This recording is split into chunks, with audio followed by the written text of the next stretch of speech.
I want to make every unit in set 9.5 of TFT a carry. Except that will not be happening. As I've experimented with this series, I'm discovering I won't have enough time to get through every unit and produce a product that I am proud of. So, I'm asking which champs you would like to see me attempt before the mid-set ends. No matter what, I will finish the 1-cost units. But after that, until set 10, I will do whatever champs you recommend. You could even throw in some extra rules like champ and trait pairings, items, legends. Let's have fun with it. Anyways, let's get on with what you are here for. Irelia. Irelia is a 1-cost Ionian challenger. Her ability Defiant Dance protects Irelia, reducing incoming damage, and then she strikes in front of her, dealing damage based on damage absorbed. However, I'm not really interested in that. What I am interested in is her Ionia bonus. As an Ionian, Irelia gains 25 armor and magic resist. But she's a challenger, a primarily offensive trait. So what if we made her more than a challenger? Irelia is in this position where she could benefit from both Juggernaut and Bastion traits. So let's make it happen with the help of the Earth Legend. Best case scenario, we get Ancient Archives 2 and get both the emblems we need. Bastion for the armor and MR, and Juggernaut for the damage reduction. What else can we do to empower our Irelia? With Even Shroud, of course. This item isn't for her necessarily, it's for our damage carry, Xayah. By making Irelia this unflinching wall with Sunder, our Xayah will be able to decimate anyone around Irelia. For the comp, we want Ionia 6 board, so Irelia, obviously, Jhin and Xayah for Vanquisher, Karma and Shen for Invoker, and Set to round out the starting lineup. You can see why a Juggernaut emblem and a Bastion emblem are perfect fits for our damage-soaking Irelia, as it pairs perfectly with our Shen and Set. But wait, there's more. We have supported Aurelia's Ionia qualifications, and we've added additional traits. But what about Challenger? Adding Warwick will grant Challenger 2, and that's all we need for this comp. But then we're at Juggernaut 3, so let's hit the mark on the traits next tier and put in Darius, which leads us to hitting Vanquisher 3. So at level 9, we hit Vanquisher 4 by adding either Ashe or Neela. Our goal is to make this front line impenetrable and for Irelia to lead the charge. This team I like to call Aurelia's Point. Yeah, sorry, no creative pun for this one. It's just blah wordplay because her blades form a point and she's standing point, which is another way of saying she's taking the lead, and she's making a point that she isn't useless, except she needs 2 emblems to be viable. You get the point. If you haven't subscribed already, please consider. I put a lot of work into these videos and want to hit 1,000 subs before the end of the mid-set, so it would be greatly appreciated. The Alawi video was very well received, and in short, I want to say thank you. I have more to say on that, but I don't want to suffocate this video's content with disconnected banter. But due to its recency, I felt I must express some gratitude. Anyways, with this ultra-specific setup, can Irelia carry us to victory? Attempt 1. Game 1 has the potential to be huge, as Pliviam Library is the perfect portal to guarantee at least 1 emblem that I need for Irelia. However, Shuriman Bazaar was picked instead, which is very unfortunate. At 2-3, I popped my Tome of Traits because I have 10 traits fielded, and because I had a Darius and Alawi, I had a chance at Juggernaut and Bastion emblems. But sadly didn't get either, and instead settled for a Challenger emblem, which opens up the possibility of Challenger 8. Challenger 8 was a board I wasn't really considering during my preparations for this challenge. If I get a Challenger 8 board, it would look something like this. The normal 6 Challenger units, with Xayah and Aatrox having a Challenger emblem, and adding any Ionian at level 9 to enable Ionia 3. I 50-50 the entire second round, and on the sideline I'm still planning for the team, as I rarely get to play Challenger 8 and didn't know how to incorporate it, so I might have gotten a little dizzy.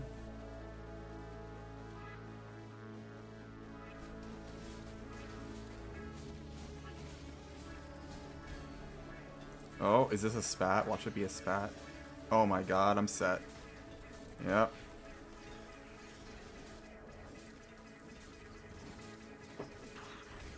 Alright, that's Challenger 8. I have yet to run Challenger 8 in this in the 0.5 patch. For second augment, I take Vanquisher Crown, which will be given to either Kaisa or Fiora, whichever I get first. And look at that, a Kaisa appears. I give her the Vanquisher emblem, Hodge, and Hextech Gunblade. Overall, not a bad item set.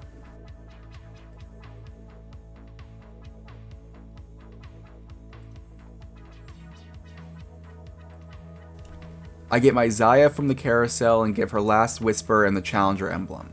At 3-5, I had Vanquisher 4 and Challenger 4. I'd say this is a strong board. Being so close to Irelia 3, I rolled to 0. I have no expectations to lose for a while, so in my head it wasn't a bad play. And it was totally worth it as we destroy our opponent in our gold Irelia's first fight.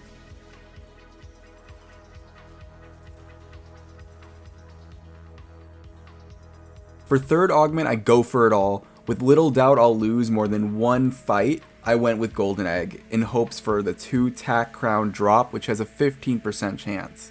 The odds are in my favor. Technically down an augment against Piltover, I am slightly frightened as they have 40 charges just waiting to be activated. Yes, we didn't proc their T-Hex!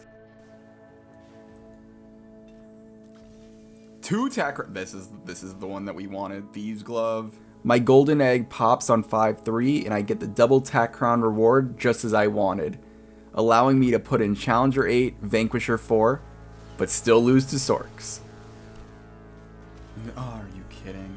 There were so many great picks on 5-4's carousel. Ionia emblem, Shurima emblem, Giant Slayer, another Shojin. I went with Hodge for Fiora and then got her silver. It appears I went AFK on Dragon thinking it was PvP for some reason and missed a Kaisa in the shop.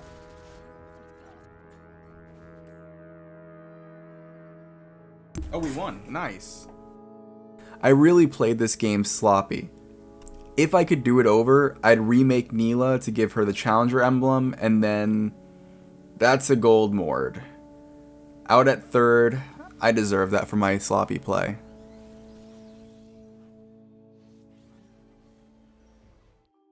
Scuttle Puddle.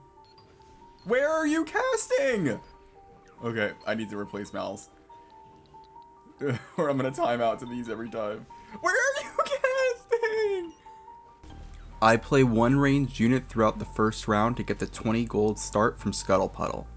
For first augment, I get Prismatic Ancient Archives. I will grab the orb when I have a Shen and Set fielded so that I have the chance at Juggernaut and Bastion emblems. That's great right there. That is perfect. Even Shroud, units around will sunder and die. Gold Irelia on 3-1 thanks to a lesser champ dupe, and I choose not to level in order to get a lose streak. Except I push 6 the following round? I don't know, don't ask me what I was thinking. Luckily, I still lose because Jhin is awful. I would have loved it. Jin's so bad. Jhin is so bad. I open both tomes and get 2 Ionia emblems, which means Ionia 9, which means I need money. But I'm sitting in 6th place. The Cruel Pact player is a problem. They have a gold Shen and now a gold Kaisa. Cruel Pact, that's Kaisa 3. Don't let me fight that. Please. I know I lose. But I just want to live. One more fight. I want to live. I want to live! Ah yes, one of the stages of grief. Bargaining. I couldn't get Ionia 9, sadly, and the 3-star 4 costs were too much. I did make a huge comeback because of a lucky battle order, so I'll take third. In my opinion, Shifting Sands, aka Pandora's Bench, is the most polarizing happenstance in TFT. It can seriously help you or waste your time and money. Take a guess of which side of the coin I'm on. Here's my take. It sometimes makes getting gold 4 costs a lot easier, which is great. There is a strategy to it, especially since I believe it pulls from the champion pool, so you can mathematically make it consistent enough. Here's the other end. It takes up 3 spots on your bench. If you are playing for 2 specific units, you can spend a lot of time swapping champs and not getting what you need, especially the 1 and 2 cost units. I can spend this whole section talking about Pandora's bench, but I'd rather just skip this game completely and move on.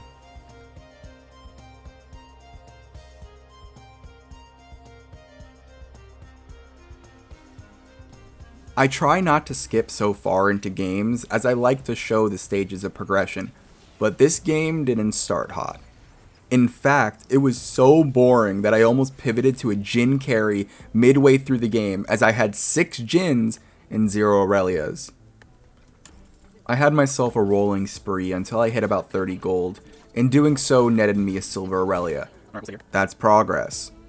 For final augment I get library card. Once again, this gives me 2 chances at both of my emblems. As a reminder, since it's been a while, I'm going for Juggernaut and Bastion emblems. Not Ionia, not Challenger, not Vanquisher. Nothing has gone to plan in any of these games so far. We've had good attempts, but this is proving to be a lot more difficult than I expected. Alright, mid-video, I'm changing the mission. This is a Jhin carry now.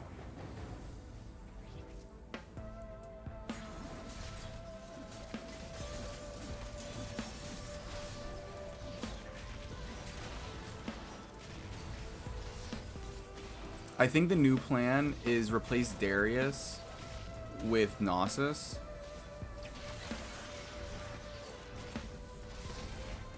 Jhin's so bad. Never mind, I take that back. Jhin can't do it. In case of emergencies, I now have a spat to make a Juggernaut emblem, which means I must prioritize Bastion emblem from the tomes, in which I got a Freljord emblem. I just sold the Ash. And a Challenger emblem. This game is cruel. Hopefully I get a vest from Raptors so I can at least make a Juggernaut emblem. Also, I used the Masterwork to change the Even Shroud to Equinox. It was fine. 8 health going into Raptors. This game is over. No gold Irelia, no Bastion emblem. Out at 8th at 5-1. Alright, and we're out at 8th. Because I didn't get either of the emblems I need. This team is so inconsistent. I hate this. I hate the inconsistency.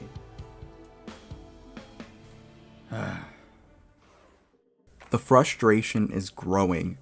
Going for 2 specific emblems and running Earth, which solely exists to make boards more creative, yet it is so inconsistent, it's hurting my mentality. I took a day away, and then they dropped a patch. More on that later. I am tired of Tome's inconsistencies. Yes, the more traits you have in, the more options are catered, but we've seen where that has gotten me in the past. It's time for a guarantee. No point in taking Earth Augment when Juggernaut Crest is an option, which additionally grants a set for our initial Ionia 3 start. Irelia can sometimes get Nashers from Nox Rhea hexes. She will never stand on one of those hexes ever again.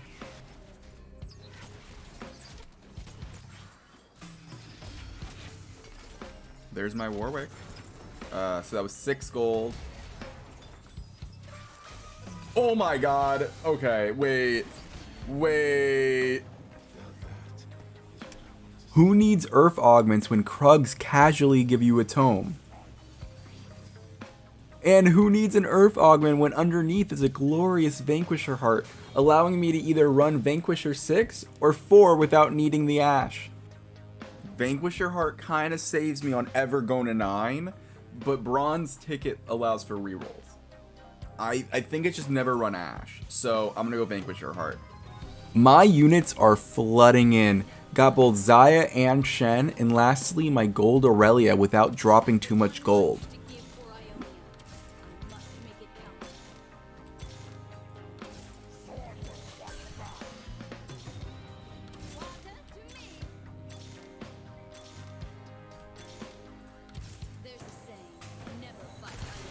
Swap these out. Pop this. Another Juggernaut. Yeah, that's fine. That's fine, actually. What originally was a lack of excitement appears much differently in post, as I missed out on a Bastion crest and instead got another Juggernaut emblem. But this is where that 13.19 patch comes into play that I was talking about earlier. Juggernaut got a buff. However, only Juggernaut 6 was affected. With 2 Juggernaut emblems, we can get a better item on Irelia and make Shen a Juggernaut and run that vertically.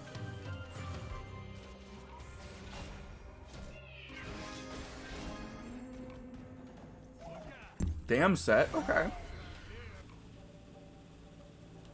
I love stationary support so much. It is such a cool augment. Zephyr in Noxrea is OP, as you can easily predict where to position it because the hexes give unit location away. Most carries or secondary carries will be on these hexes, so as long as your Zephyr is near your own hex, you will almost always guarantee an optimal Zephyr. Along with Zephyr, I also got my favorite support item, Needlessly Large Gem. I feel like this item is a fortune teller. It tells me this is going to be a first. I did a test so you don't have to. Noxrea doesn't give turrets or support turrets items. Now you know. I'm glad I tested it.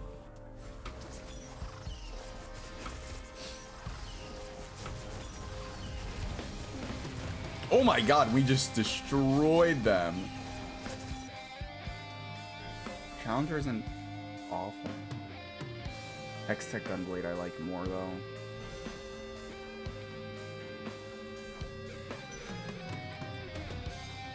Ooh, you know what? That wasn't Ari. Do I get rid of Invoker and just put in Ari?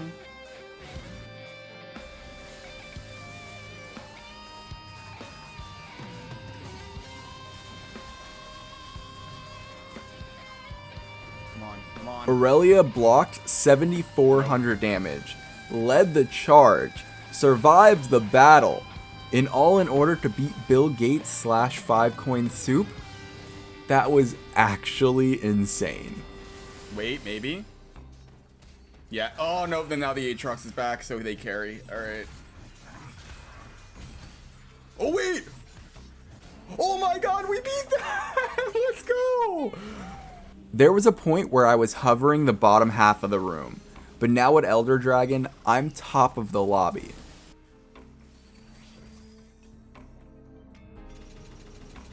I level to 9 at 6-2 and complete the circuit. 6 Juggernaut, 6 Ionia, 4 Vanquisher, 2 Challenger, and 1 Darken. Up against 5-coin soup on my tournament stock, and we managed to win, taking them out of the game. Where's my Xayah? Oh no. Okay, we win.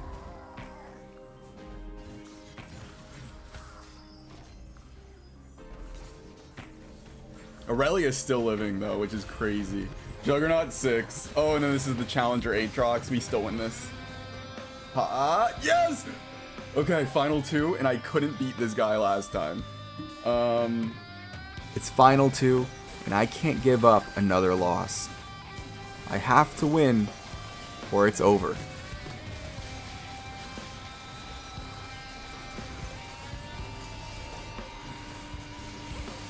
Come on. Come on. Kill Samira. Is that a first? They have one more fight. Oh no. Oh no.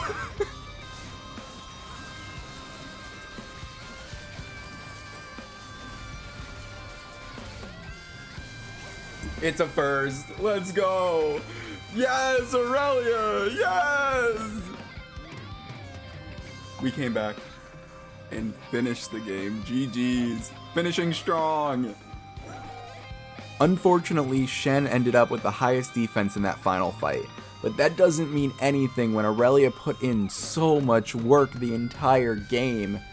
And with that, Irelia has made her point. She can carry when she gets an emblem. I guess that's a strong point. I feel this game was a good example of how inconsistent Earth can be. I know it's not smart to force boards, but with a legend that you'd usually want to make these high verticals or really cool team comps happen, it sometimes fails. And for Ionia being such a strict board, it's hard for the tome to give more than 1 or 2 catered traits. Thank you for watching. Have a good one.